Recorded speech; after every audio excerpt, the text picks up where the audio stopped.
Shalom Bapak Ibu Saudara yang dikasihi Tuhan, haleluya. Kita sudah memasuki pertengahan minggu, hari Rabu 28 Agustus 2024.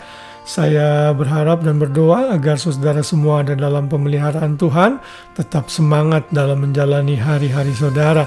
Dan sebelum saudara tidur, kembali saya Pendeta Dede Daniel menemani saudara dalam renungan malam yang bisa memberikan kita kekuatan, juga mengingatkan kita menjadi pribadi yang lebih baik lagi. Dan sepanjang bulan Agustus ini kita masih belajar mengenai keluarga Kristen, yaitu saat ini kita belajar mengenai tugas istri. Kita sudah melihat beberapa hal sebagai tugas dari seorang istri.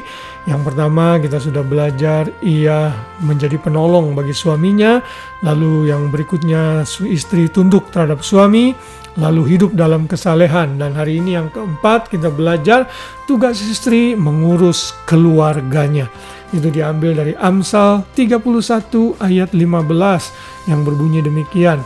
Ia bangun kalau masih malam, lalu menyediakan makanan untuk seisi rumahnya dan membagi-bagikan tugas kepada pelayan-pelayannya perempuan. Wow, saudara, kalau saudara ingin tahu apa yang menjadi tugas dan tanggung jawab seorang istri yang baik, saudara silakan membaca dalam Amsal pasal 31 ayat 10 sampai ayat 31. Judulnya adalah puji-pujian untuk istri yang cakap. Kita bisa belajar dalam ayat-ayat ini bagaimana ini adalah istri yang ideal, yaitu dia tahu tugas dan tanggung jawabnya untuk mengurus keluarganya.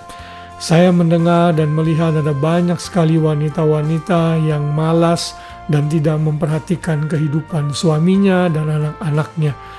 Ini tentunya menyedihkan sekali. Kalau saudara seorang wanita, seorang istri, seorang percaya, saudara tidak boleh berlaku seperti ini. Saudara harus tahu tugas dan tanggung jawabmu sebagai penolong di dalam keluargamu yang harus mengurus keluargamu. Karena itulah panggilanmu sebagai wanita. Di dalam mulai dari ayat yang ke-10, di situ dinyatakan istri yang cakap, siapakah yang akan mendapatkannya? Ia lebih berharga daripada permata. Hati suaminya percaya kepadanya. Suaminya tidak akan kekurangan keuntungan. Lalu ayat 12, ia berbuat baik kepada suaminya dan tidak berbuat jahat sepanjang umurnya. Wah, luar biasa. Saudara tidak pernah berbuat jahat sepanjang umurnya. Mungkin ini sepanjang umur pernikahan kali ya. Lalu ayat 13, ia mencari bulu domba dan rami dan senang bekerja dengan tangannya. Ternyata wanita juga boleh bekerja, mencari nafkah, membantu suami, tetapi harus tahu tugas dan tanggung jawabnya di dalam keluarga dan rumahnya. Lalu ayat 14, ia serupa kapal-kapal saudagar dan dari jauh ia mendatangkan makanannya.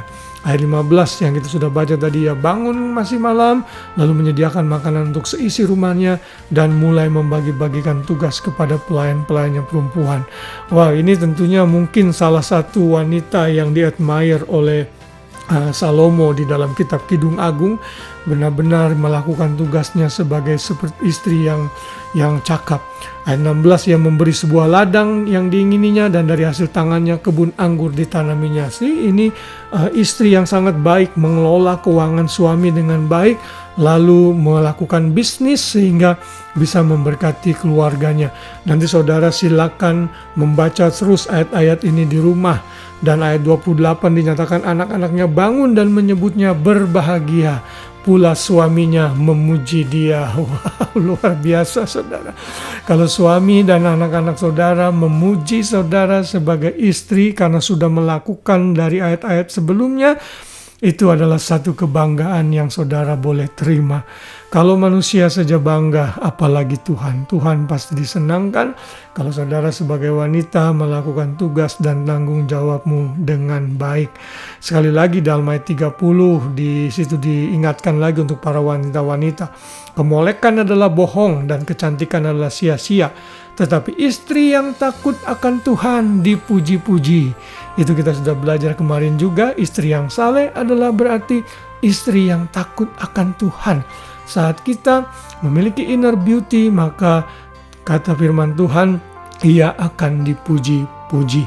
Dan ayat 31, ayat penutup dinyatakan, berilah kepadanya bagian dari hasil tangannya, biarlah perbuatannya memuji dia di pintu-pintu gerbang. Wow, haleluya. Saya berdoa dan berharap saudara semua yang wanita bisa mengerti tugas dan tanggung jawabmu sebagai istri, yaitu mengurus keluargamu. Saudara tidak dilarang untuk bekerja, saudara tidak dilarang untuk berbisnis, saudara tidak dilarang untuk sosialita, main-main dengan teman-teman saudara. Saudara punya me time dengan teman-teman saudara atau hobi saudara. Saudara boleh shopping, saudara boleh berdandan, tapi itu bukan yang utama. Saudara harus tahu prioritas saudara sebagai istri, yaitu menjadi penolong, tunduk, dan juga mengurus keluarganya. Setelah seluruh tugas-tugas di keluargamu selesai dengan baik, silakan enjoy your life dengan hal-hal yang lainnya. Namun panggilan dan tugasmu adalah di dalam keluarga, memastikan seluruh kebutuhan keluargamu terpenuhi, yaitu kebutuhan suami dan anak-anakmu. Kiranya firman Tuhan ini mengingatkan para istri untuk menjadi pribadi yang lebih baik lagi. Biar firman ini mengingatkan kita semua dan menjadikan kita manusia-manusia rohani yang memuliakan Tuhan senantiasa, terutama di dalam kehidupan keluarga kita. Selamat malam, selamat beristirahat. Biar kasih Kristus memenuhi hati kita semua dan besok pagi kita bangun dengan kekuatan dan sukacita yang baru di dalam Tuhan. God bless you all. Shalom.